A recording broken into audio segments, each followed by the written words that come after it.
क्या है creamy layer?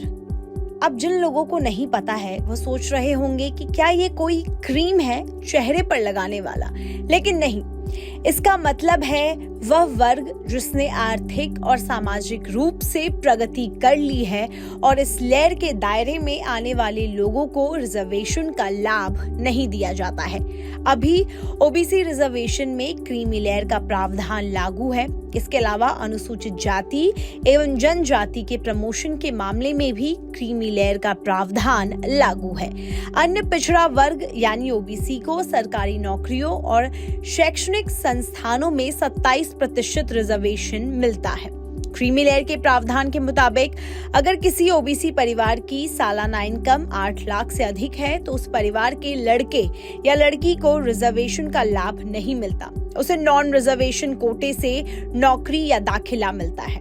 अब आइए जानते हैं कि क्रीमी लेयर देश में कब लागू हुआ।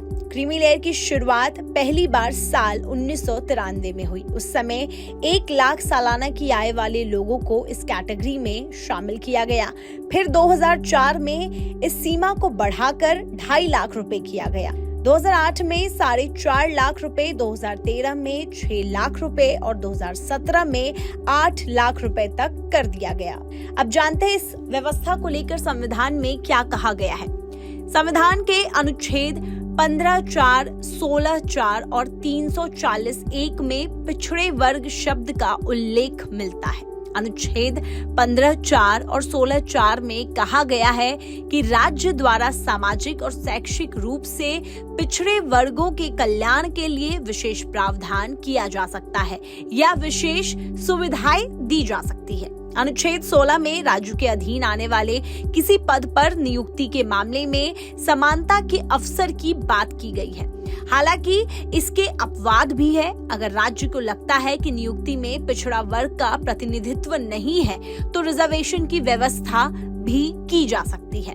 अब जानते हैं क्रीमी लेयर में कौन शामिल है। इस लेयर में वैधानिक पद पर आसीन व्यक्ति जैसे राष्ट्रपति, उपराष्ट्रपति, उच्चतम एवं उच्च न्यायालय के जज, यूपीएससी के अध्यक्ष और मेंबर, राज्य लोक सेवा आयोग के अध्यक्ष और इसके मेंबर और मुख्य चुनाव आयुक्त जैसे लोग शामिल हैं।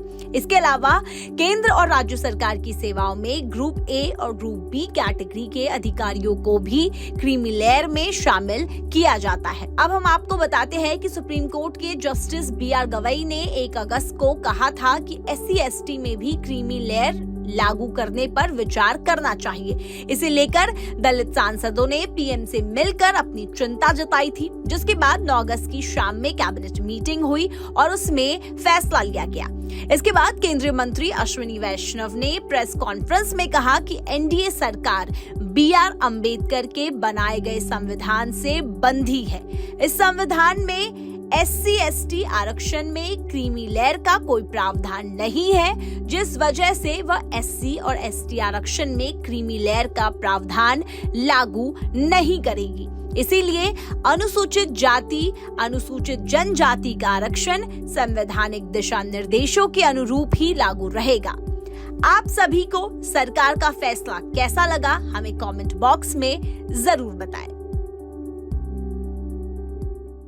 न्यूज नेशन अब व्हाट्सएप पर खबरों के ताजा अपडेट के लिए न्यूज नेशन के इस QR कोड को स्कैन करें।